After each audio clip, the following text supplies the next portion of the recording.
नमस्कार दोस्तों, मैं विवेक एक बार फिर से अपने YouTube channel stock trading technique पर आपका हार्दिक स्वागत करता हूं। दोस्तों, फ्राइडे का सेशन फिर से एक बहुत बड़ी मूव के साथ क्लोज हुआ और हमने एक बार फिर से ऑल टाइम हाई के ऊपर क्लोजिंग दिखाई।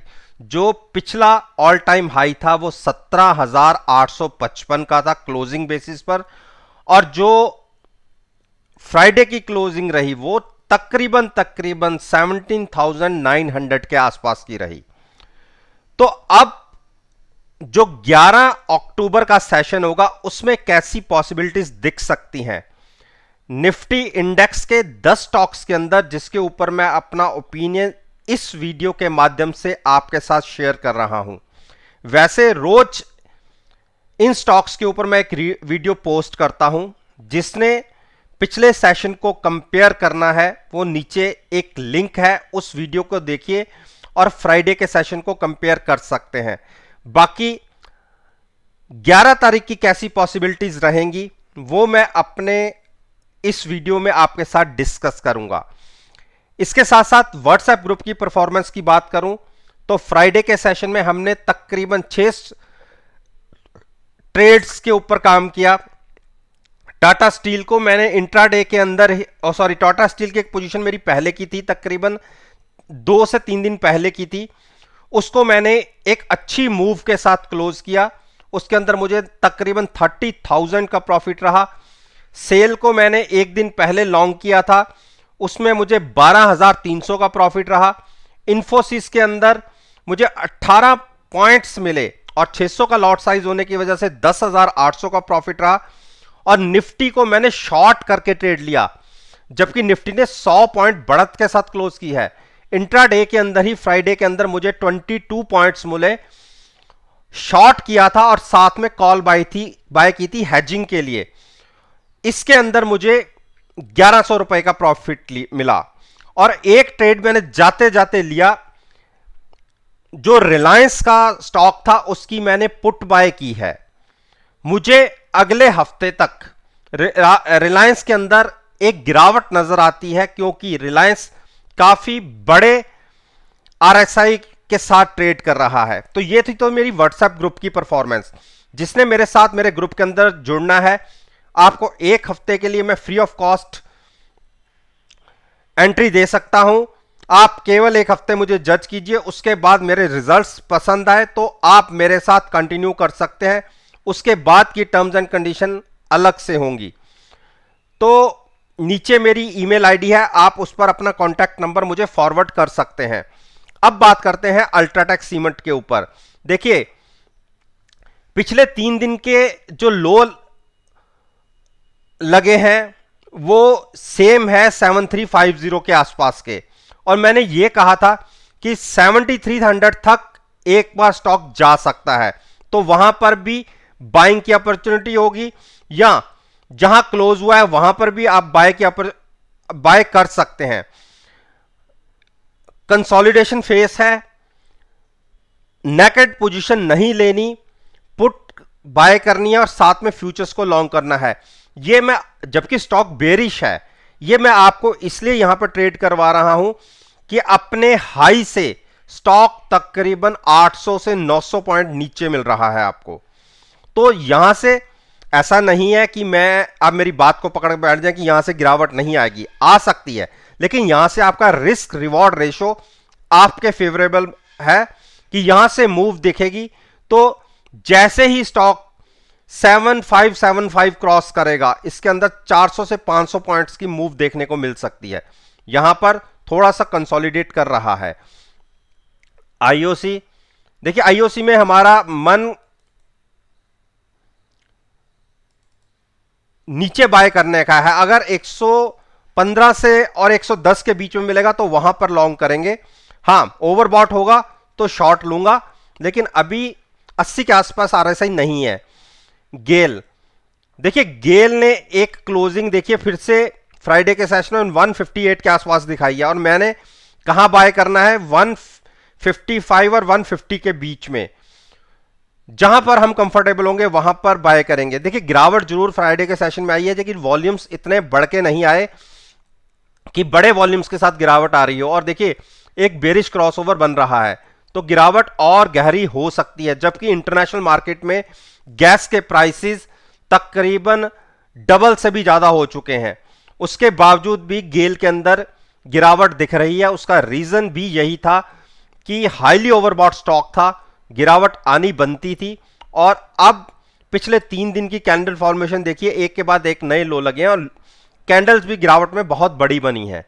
तो डिप पर बाई करने की स्ट्रेटजी रहेगी मेरे हिसाब से। मैं 155 और 150 कह रहा हूं।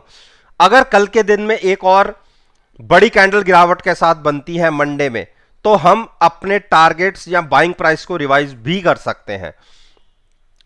टाटा मोटर्स ने देखिए तकरीबन 400 से एक गिरावट दिखाई और 383 बेरिश साइड पर क्लोजिंग मिली है, और इसे बेरिश हैमर भी कह सकते हैं। मैं ये नहीं कह रहा कि आप यहां से शॉर्ट पोजीशन ले लीजिए, वैसे कायदे से ओवरबॉट स्टॉक हो रखा है, एक शॉर्ट पोजीशन यहां से बनती है।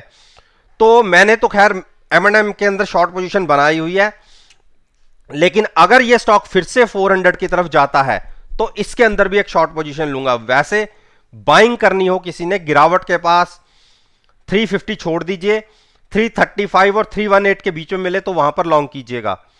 यूपीएल ने देखे इंट्राडे में एक अच्छी बाउंस दिखाया, 747 तक के भी ट्रेड्स देखने को मिले, और पिछले 3 दिन में 2 बार इसने अपनी ऊपर की रेजिस्टेंस को छुआ है। तो अगर एक बार 747 के ऊपर क्लोजिंग मिल जाती है तो आप नई पोजीशन भी ले जा सकते हैं।